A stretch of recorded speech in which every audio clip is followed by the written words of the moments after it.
Okay, welcome to day three and the second step that we're going to talk about here, and that is what do you tweet about? What do you say? And how creative can you be? Well, there are no limits with Twitter. This is the fastest moving social network pretty much ever, and you can chime in on a global conversation anytime you want. So, I'm going to give you in this lesson just some ideas as to how you can start tweeting, and the key thing really is to remain active. If you want to use Twitter for marketing purposes, people don't want to see somebody who just chimes in on Twitter once a month. I mean, this is something you probably got to put to practice every day. So here's how you can get some ideas.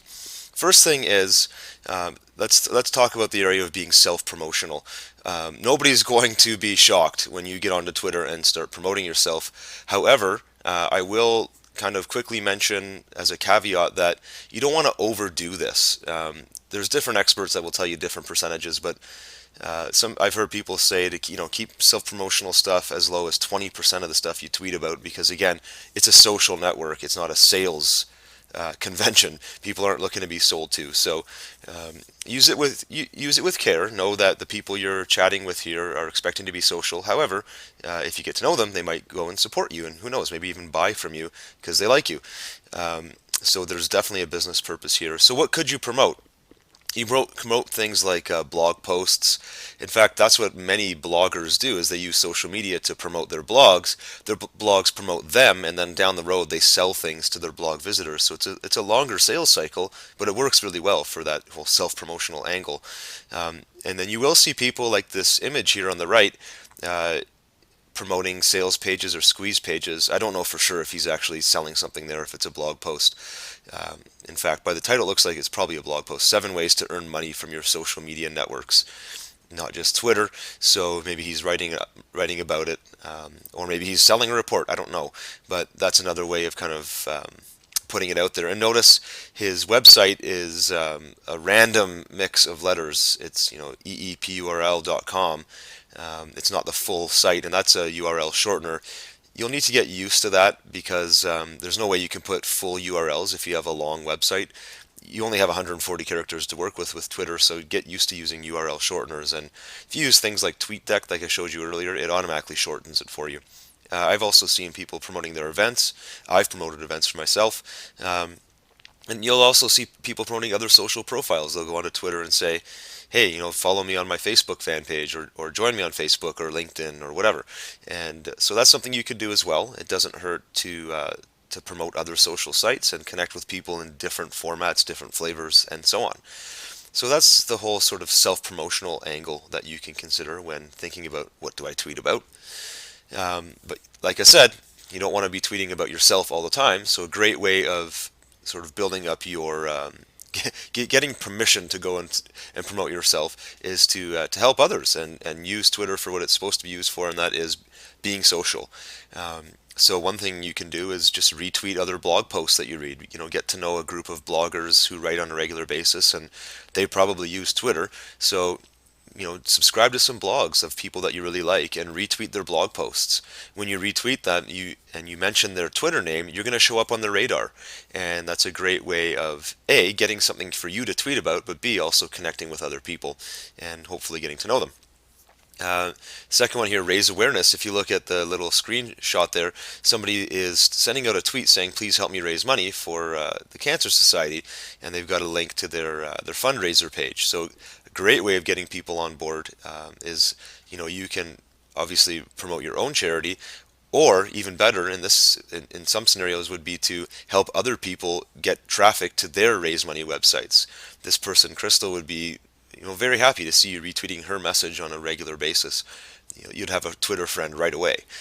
Another thing I see people doing, and you might want to try as well, is send tweets out that promote other businesses that you believe in or that you see value in and think that people on your list, people following you, would get value from. Maybe somebody's got a really cool invention and they don't really have a market yet. Help them bring their product to the market, and you'll have a Twitter friend, and you'll build your Twitter status. And then just a quick tip there, to the final step, mention their Twitter name. Anytime you want to give promotional stuff to other people, mention their name. And all you do is put, like we talked about in an earlier lesson, just put at and then whatever their Twitter name is.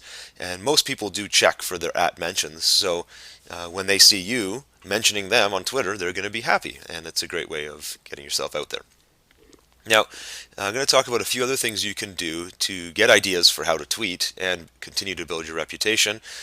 You can send out funny tweets, and in some cases, what you might want to do is just go to a jokes website and pull a joke out and stick it in if it's quick enough to put in 140 characters. Not always possible, but sometimes it is. Or maybe you're just a funny person yourself. Tweet something really short and funny and get people laughing, maybe get a conversation started. Another one would be links to cool or funny stuff that tends to go viral. If you promote a really funny video that somebody hasn't seen yet, gives you something to tweet about, gives them something to laugh about, and that they may even reply to you saying, "Hey, thanks for sending that along." So anytime you watch something, keep your eyes open. If you watch a funny YouTube video, if you read a really interesting news story that isn't necessarily depressing news, but maybe something a little bit more positive, or shocking, or anything that will get people talking, tweet that out. I mentioned here good quotes. I say good quotes because quotes are really becoming overdone on Twitter. People just paste and auto-feed quotes into their Twitter feed all day long, and it gets really annoying. But if you have a really profound quote that might connect with your followers, then stick it in there, and it's something else you can tweet about. And then I also mentioned something here called hashtags. I've given two examples here in the pictures on the right. The first one, this guy Tom Cloverfield is using a common thing that happens on Twitter on Fridays, which is called Follow Friday, and he's saying that he recommends following this guy Ken underscore WAZ, but he's using this hashtag $FF and follow every day, or it could be follow Friday or whatever.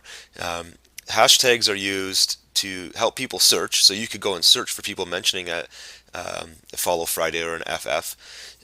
But also, if you look at the second example, you see somebody here saying, Gallo, please be okay, that has to hurt. Well, I would have no idea what she's talking about unless she used that hashtag that says Knicks. She's talking about the New York Knicks. I'm a basketball fan, so I know she's talking about a player named Gallinari.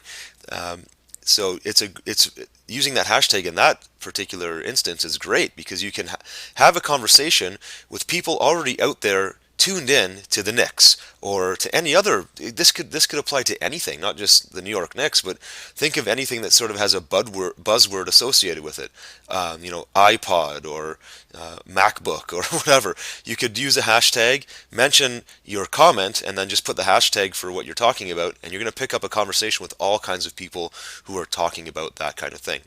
So, in a nutshell, that's your lesson. You've given you plenty of ideas here as to what you can tweet about. And ultimately, it comes down to your creativity and then your ability to stick to it and do this as often as you feel you need to be an effective marketer.